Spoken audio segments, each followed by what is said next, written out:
This was one of the strongest months when it comes to non-sport sales on eBay. Today, we're going to be taking a look at the top 25 from February. Prices range from about $1,000 all the way into the five figures. Someone broke up a partial Duke N76 Great American set, and there's quite a few of those in this list. There's also a ton of Superman cards as well as a sprinkle of Batman and other Marvel superheroes. So let's take a look at the top 25 sales and a few honorable mentions.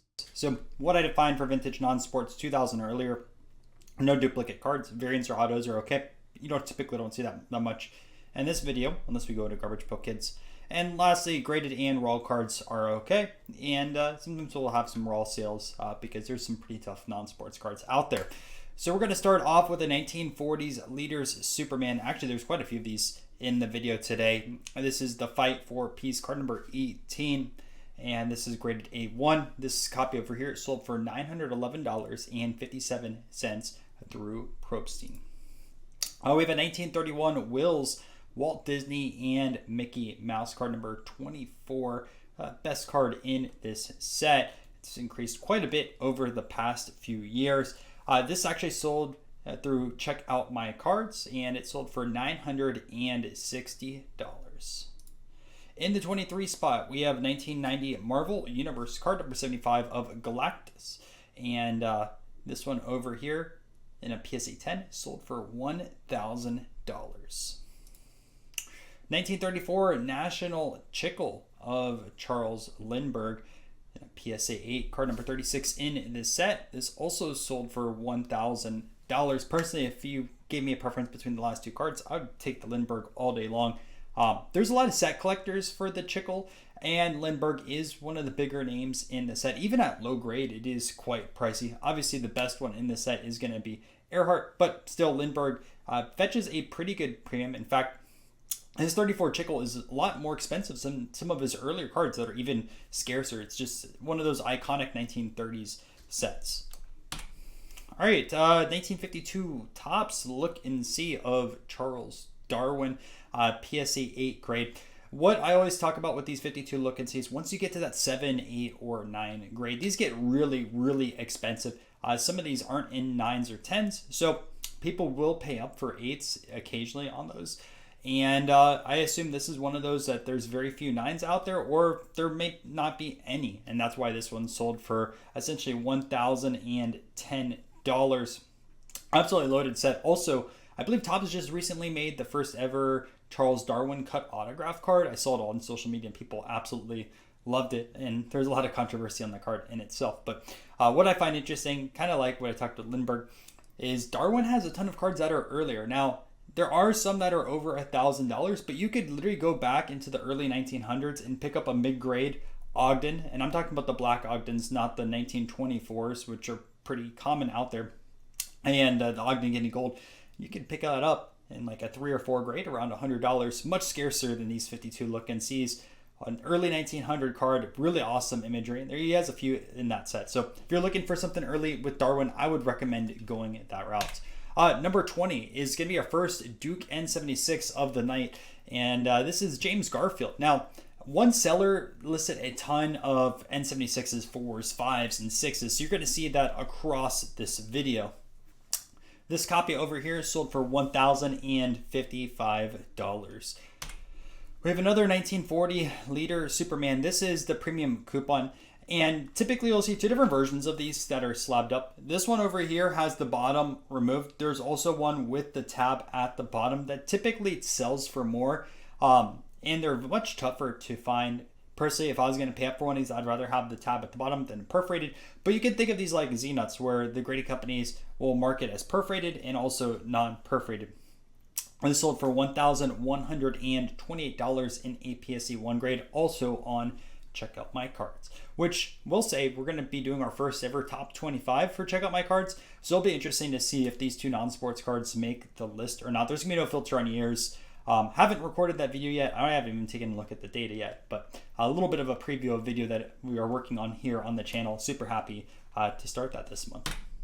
Number 18, we have Doctor Doom for 1990 Marvel Universe card number 60. But this is a special diamond preview version. If you flip over the back of this card, there is going to be a diamond on it. And I don't believe every single card had a diamond preview, but these go for quite a bit in 10 grades because they're much tougher to find than your normal Marvel Universe cards. They're kind of like promo cards out there.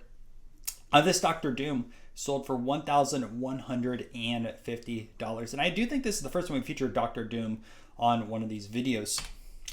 All right, number 17, we have another Duke N76 of Mark Twain, also known as Samuel Clemens. You can see it as the Twain signature at the top, Samuel Clemens here at the bottom in a PSA 4 grade.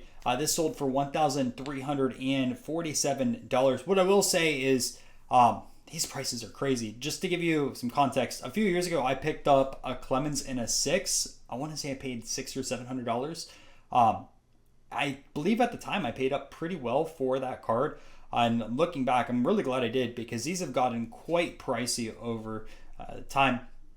Even ones for Clemens, I believe, are $500 plus, $400 to $500, somewhere around there. And Authentics trimmed now do $200 to $300. It should have been a lot more expensive back in the past. Obviously, the N76 set has gained quite a bit of popularity, but these N76 prices continue to escalate. You'll see some that sell for over $5,000 a little bit later on in the video. But let's jump into our next card, which is Leonardo da Vinci 1899 Stolework, another card that has skyrocketed quite a bit. This in a 4 sold for $1,400. A few years ago, you could pick up this card raw for about $100 or so, but a lot of people have got it into the Da Vinci. Now, this specific Stolework set has a ton of great artists out there, and not all of them have picked up yet. I mean, Raphael is still, I believe, like a $25 to $50 card. There's a few others in there as well. The names are blanking right now. Probably should have prepped it. But regardless, Da Vinci has really taken off. The others in there have not yet. I do expect that to change over time because they are still quite big names. And yeah, this is a pretty clean looking 4. I want to say my personal copy on this is either a 2.5 or a 3.5. I know I have a half grade. I don't believe it's the 4 or 5, but I do have a few of these that are graded from the specific Stolework release. We're back to another 1940s Superman. It's kind of a treat to see these because you don't see them that often. This, again, sold by Probstein. And this is the Race in the Sky. You can see terrible damage on this, but these are so tough to source. These are way tougher than the Gum Ink versions. And I do think where there's going to be some Gum Ink cards featured a little bit later in the video. Obviously, number 1 is featured quite a bit in these videos just because of how expensive it is, even in low grade. But I do believe there's another common just in higher grade. This one sold for $1,525. Number 14, we have Edgar Allan Poe in a PSA 2. This sold for $1,625. There's also a 2MC that sold this month. I don't know if the final exact price on that one was $1,200. There's a $1,200 best offer. I just wanted to highlight that because I am only mentioning each card once unless there's a variant or something like that out there. Regardless, you can tell really expensive for a 2. There's only a few names in the set where a 2 would fetch this type of premium. Poe is going to be one of those, obviously. Then you have Edison. Some of his 2s now sell for about $1,500. I could see some Lincoln 2s also approaching that. Maybe George Washington as well. That's probably the list right there. But again, things do change. I'm curious how the N76s will look like when we do these videos a little bit later on in the year. But this was a really cool collection to see because he had so many big names that sold. Number 13, we have the Three Stooges Mo, card number 2 in the set, which I believe is the second best one in the set. Obviously, Curly number 1 is going to be the most popular. Also, you have the checklist card that gets quite pricey. But this Mo in an 8 sold for $1,700. Number 12, we have a Trump Rotten to the Core, another pretty popular card out there from the late 1980s, card number 26. And this set featured a bunch of people from New York. And this card sold for $1,900 in the 10 grade. Number 11, Thomas Edison. You can see this is a 4MK. I wonder if there's like a mark on the back. I assume there'd be like a pencil mark or something like that. This actually looks like a pretty strong 4. And this one sold for $2,000. And I know technically PSA qualifier, you take off 2 grades, so this would be the equivalent of a 2. But this is way nicer than the 2s that I've seen that have sold within the last year or so. Before we jump into our top 10, I always like doing an honorable mention section in these videos just to show you guys some other sales that quite didn't make the top 25. Also talk about sats and different things like that have sold or interesting lots. So let's jump into a few of those right now. Also, if you want to join my vintage Facebook group, A lot of card collectors in there now. I think we're at like 2.7K members, getting to 2.8 soon. So make sure to join that. All right, so up first we have Andrew Jackson in a 5. This one sold for $430, which I think is kind of cheap in comparison to some of the other sales in the set. I know Andrew Jackson is a quite polarizing figure, especially because of the Trail of Tears. But he does have the war history. He was also a president and is featured on currency. This is also a 5, and typically 5s in the set, and take this quote with like a grain of salt because the N76 prices are changing quite a bit. Normal common 5s are probably anywhere from like $250 to $400 alone. So you're talking about Andrew Jackson, which I figure is a bit of a bigger name in this set in comparison to a common. I think this was a little bit overlooked based off of just some of the other cards that sold at this auction. But I'm going to go $430 on this copy. We have 1990 Marvel Universe Stan Lee. I haven't seen one of these autographed before on these videos. This one sold for $475. Card is a 6 with the autograph being an 8. The autograph is on the forehead. I don't know where I would personally want to put the placement of the autograph on this card. Maybe that's why we haven't seen it that often in the videos, because $500, unless it's just because of this card being a 6 and an 8. If you're more familiar with this card autographed, let me know what typically these sell for, if it's a pretty rare one or not. We're going to jump into a 1964 Beatles black and white. Beatles had a ton of sets produced in 1964, almost onto the verge of like what I'd consider junk wax. They have so many. You can find sometimes these 64 Beatles stuff in bargain bins if a dealer does a lot of non-sports, but not in the 10 grade. 10s are pretty tough to source. This one sold for $549. Here's another Superman, the Dive of Death right into a pool of water over here. This one sold for $600 in the PSA 4 grade. All right, we have a Horrors of War card that sold raw. This is card number 240, Frightful Cost. You have the Master of Puppets style cemetery here in the backdrop. You have death right over here. You have the fire. You have the injured soldiers. A really iconic imagery from the set. There's a few other cards that are super expensive in this set. I can't show all of them on these videos, unfortunately. This one sold for $600. We have a 1888 SF Hess of Buffalo Bill. I saw this actually posted in our Facebook group, so I think the purchaser of this card got a really great deal, $650. I do believe, and I could be wrong, that I've heard of private sales of this going in a 1 for about anywhere from $800 to $1,000, if not more. So picking up a 3 for $650, fantastic buy on this one. These Hess cards are extremely tough to find also. There's only a handful of these Buffalo Bills out there, and Bill is a really, really collectible figure within that set. Francis Scott Key in a 3, $660. Unfortunately, this is one of the N76s that I've never picked up. I didn't really expect Key to get up to that $600 price range. And look, I had a lot of different chances to purchase this card in low to mid grade. I passed on it over the years, thinking, yeah, I'll grab it eventually. And probably my time's out, because I'm not going to spend $660 on a 3 grade for this card. But yeah, I think it's a pretty iconic one with the American flag here in the backdrop. Venom from 1992, Marvel Masterpieces in a 10. This one sold for $700. Dark red background, so I assume any type of chipping would show on this card, and Venom has a lot of collectors out there. Benjamin Franklin at Duke N76 in a 2, $715. And I do believe we have an authentic on our eBay store right now. If you are looking for a Ben Franklin, I think we have it listed at $500. Looks really nice, but it got the min size requirement, if I remember correctly. So if you're looking for Franklin, we have one available, like 99% sure. Deadpool from 1991, promo card. We have featured this one on the channel before.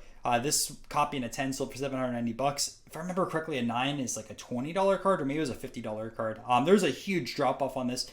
Black borders, so everything chips on this, and that would be the reasoning why there's just really not a lot of 10s compared to the 9 population. We have another 1990 Diamond Preview. This time we have Spider-Man, card number 29. This sold for about $850 on this specific copy. Silver Surfer, this is one of the hologram cards out there. These are super, super condition sensitive, so that's why when you get a 10 on these holograms, collectors really pay up. huge price discrepancy between the 9s and 10s, just because there's not many 10s out there. A lot of scratches on them, a lot of centering issues. I just picked up a stack of these recently, and even raw wise, some of these sell for like $5 to $10, if not cheaper. But if you can get the 9 or 10 grade on them, not 9s, but if you get the 10 grades on them, they go up quite a bit. So this Silver Surfer over here sold for $909. We have a pack of Batman from 1966, and has a Riddler on the back, mentioned on this one, and this one sold for $1,200 in the 7th grade. We have a lot of music cards from 92 as well as 93 Kerrang. It features a 1992 Kurt Cobain in a PSA 9, Staley from Alice in Chains in an 8. Then you have Cobain 1993 in an 8. Some really, really high grades for this. The backs ship extremely poorly, so that you don't typically see these in high grade that often. And it was an impressive lot. And all these together sold for $1,200. There's 8 in total. I only have this image over here, so I see the first 3. I'm curious what the other grades were on that side of things. I want to say this Cobain in a 9 alone is probably about a $500 to $600 card. I haven't paid attention too much to the Kerrang prices over time. Obviously, Alice in Chains doesn't have as much of a following as Nirvana, but they're still one of the big 4 grunge bands out of Seattle. I don't know. What do you guys like more, Alice in Chains or Nirvana? Maybe let me know down below. Both have a ton of great songs. Mars Attack. This was a complete set, 4 graded cards. I can't tell from the image what those specific grades are, but this full set sold for $3,000. And there's a lot of cards in here. Just based off of conditions, people will pay up quite a bit for. Most popular in the set is Prize Captive, which is not graded, unfortunately. But you do see the Invasion Begins, which is graded. I'm trying to look at it from here. It might be a 6. I can't tell. It's too blurry. You can tell just from that image. I'd have to take a look at the specific eBay lot. We have another 1990 Marvel Universe. This was Series 1 factory sealed box with 36 packs. I guess someone's going to try for that 10 in the holograms. Good luck, because again, you're dealing with condition issues. Even just pulling them straight out of the pack, this sold for slightly under $700. Now we're going to jump into our top 10. I'll start off with this 1975 of Bruce Lee, a large oversized sticker. Kind of reminds me of some of the music cards out of the 70s that Panini produced that were giant. This copy over here sold for $2,000. Then we have an N76 Grant in a 6, which is a really impressive grade. Grant does have a lot of other cards from the 1800s, but again, you have the Civil War as well as the presidency side of things. So a lot of collectors in both niches will want to have a Grant in their collection. This one sold for $2,035.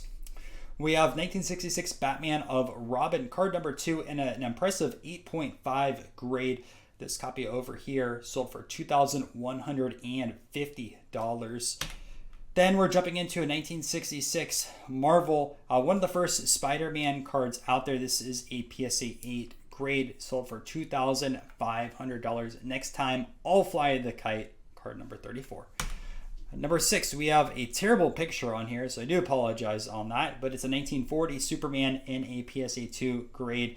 Card number 1 from the iconic set. This sold for $2,500. I don't know if this is a buy now or an auction, but if it was an auction, if it did have a better imagery, I would expect the 2 to go for a little bit more of a price. It feels kind of like the 1 pricing on that. 2s, at least from the other videos, I believe are $3,000 to $4,000, so this seems a little cheap. Number 5 is a 1966 Batman card number 1 in a PSA 8 grade. And this card actually has, I believe, 4 different versions, if I remember correctly. So there's a few out of the UK on this one, as well as an O-Peachy. And there's also one that has a Dutch back. And this one sold for $2,925. Number 4, we have a 1962 Clint Eastwood autograph. Clint Eastwood recently did a private signing, I believe last year or 2 years ago. And I actually sold my 62 ABC Color Stars to someone doing a private signing. So I'm curious if this was the card that got signed. I'd have to look through my images and stuff like that. It would be wild if it was. I sold for $3,150. I believe the private signing was for about $1,000 for an autograph, which seems insane. But whoever did do the signing and got this card, if this was my card, I sold it for, so maybe it is, just looking at off the eye appeal. Did pretty well because I didn't sell the card for $1,000, and so sold price $3,150. I knew I should have probably tried to get an autograph, but I passed on it at the time because it is quite pricey, right? You'd have to crack out the card, get the autograph, and then you'd still have to get it authenticated a little bit later. Maybe next time there's another Eastwood signing, I'll try to do that. Number 3, another Duke N76, this time Thomas Jefferson in A6. I can't remember for sure, but there was an auction house that sold a 5 or a 6 of a Jefferson last year. I don't know what the comp on that was, top of my head, but this one over here sold for $3,178. I do have this in a 4. Did not pay anywhere close to the 6 price. I think I paid $400 or $600 for my 4. Number 2 is George Washington in A6. This sold for $5,455. I really like the Washington design on this. And if you do want to learn more about George Washington cards, I do have a video talking about some of the best cards of his to collect. I'm going to put it at the very end of this video so you guys can check that out. And lastly, number 1 is a Duke N76 of Abraham Lincoln. This sold for $13,876. I think this cements that Lincoln outsells Washington quite a bit. There's some other comparisons. 1-to-1, Lincoln has been outselling Washington. Personally, I think they should be about even price-wise, but the market disagrees on that. So thanks, guys, for checking out this video. I'm going to put the George Washington video on the screen right now, so if you guys want to check that out, put a ton of research into that video as well. And if you do like these top 25s and you're new here, make sure to subscribe to the channel, but still recommend you watch that Washington video next. All right, catch you next time.